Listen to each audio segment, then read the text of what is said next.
d'influence.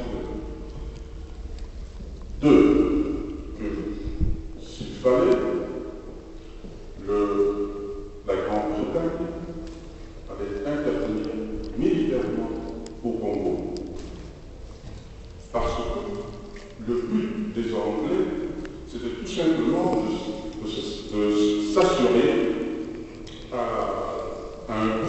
des prix peu élevés des matières premières et des produits agraires du Congo belge.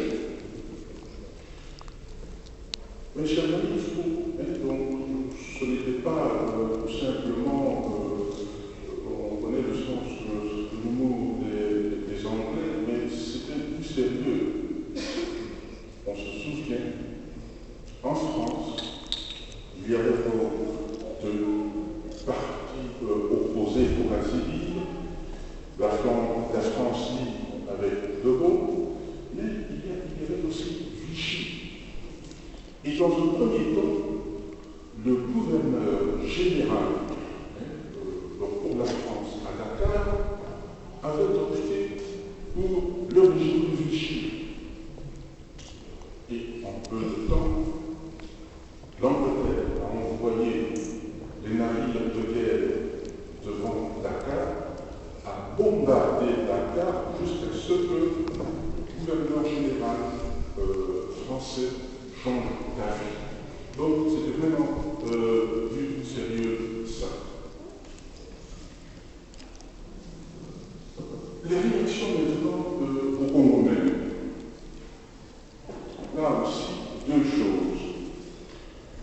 Parce qu'il faut tenir compte du fait que la Belgique avait un sérieux problème politique, c'est-à-dire le gouvernement Pierre-Loup s'était installé à Londres, mais le roi Léopold III était resté à Bruxelles. Et donc, lui, la Belgique devait se tenir à sa neutralité.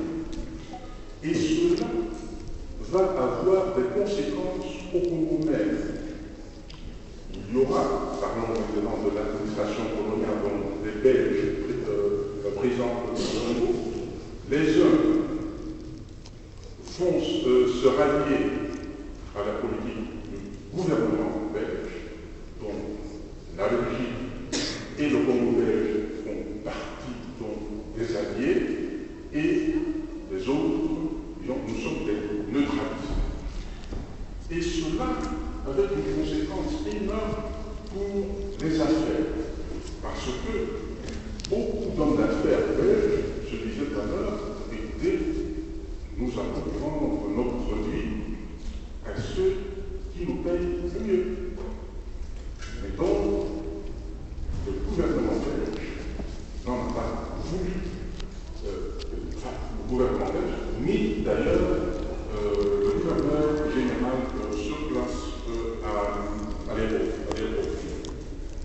Donc les jeunes voulaient tout simplement la liberté de vendre des produits. Je vais énumérer ces produits très importants dans quelques instants, à ceux qui offraient le plus. Mais il y aura des accords économiques. Je vais vite survoler tout cela. Il y aura donc des négociations entre la Belgique et l'Angleterre qui vont aboutir le 21 janvier 1940 sur un accord qui a deux volets. Il y a le volet financier, c'est-à-dire le Congo belge est désormais introduit dans la zone monétaire du livre sterling. Le franc congolais est donc lié à la monnaie anglaise. Deuxièmement, Londres impose l'interdiction de l'importation et de l'exportation d'or, d'argent et de devises au Congo belge. Troisièmement, l'or étant une grande importance dans les affaires économiques pour Londres, et bien Londres va vouloir à tout prix garder et stabiliser la valeur du livre sterling sur des marchés d'échange internationaux. Et cela avec une grande influence sur les achats d'armes et de matières premières que Londres devait importer. Donc, il y va des intérêts britanniques. Et au Congo, quelles étaient les conséquences de ça? Et dans un premier temps, il faut savoir, je vais, donc le théâtre, le théâtre, donc c'est le Congo, et bien, lorsqu'on trouve ça, c'était surtout, il y avait une vingtaine de sociétés minières qui exportaient de l'or, et on connaît, bien sûr, Kilomoto, mais il y en avait pas encore, il y avait une vingtaine.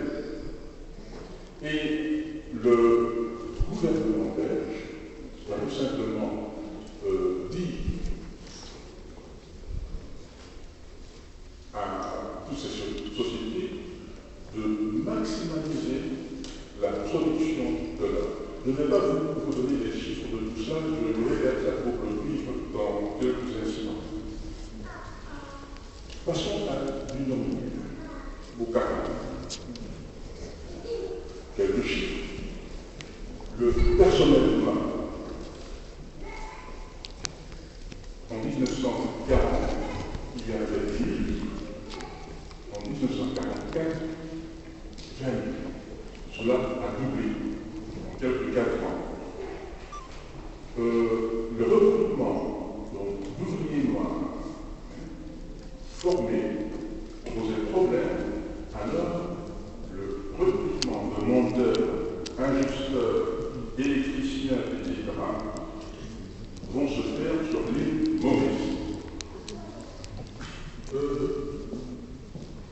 Pour montrer l'importance de Tchana-Tchana, donc l'union minière, pour la Belgique pendant ces 5 années, mes chers amis, le budget annuel de l'union minière installée à New York, son siège de l'union, était plus grand que celui du gouvernement belge à Londres.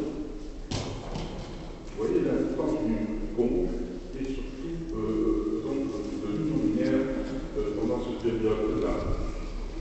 C'était aussi une période où, pour la première fois, parce que jusque lors de la guerre, on considérait la main-d'œuvre congolaise comme moins chère, on n'investissait pas beaucoup dans la formation de ces gens-là, dans la mécanisation, etc. C'est pour la première fois que le cuivre brut sera travaillé au Congo même, donc au Katanga même, pour la simple raison pour diminuer les frais du transport. En ce qui concerne la production du cuivre, quelques chiffres, mes chers amis. Pendant la Première Guerre mondiale, voire vous puissiez comparer, pendant la Première Guerre mondiale, 85 000 tonnes. En 1900, donc pendant la Deuxième Guerre mondiale, 800 000 tonnes. 800 000 tonnes. Voilà. Il y a une chose qui va jouer, je dirais, dans ces négociations entre l'Angleterre et la Belgique, qui va jouer en faveur de la Belgique, c'est tout simplement l'entrée des États-Unis dans la guerre.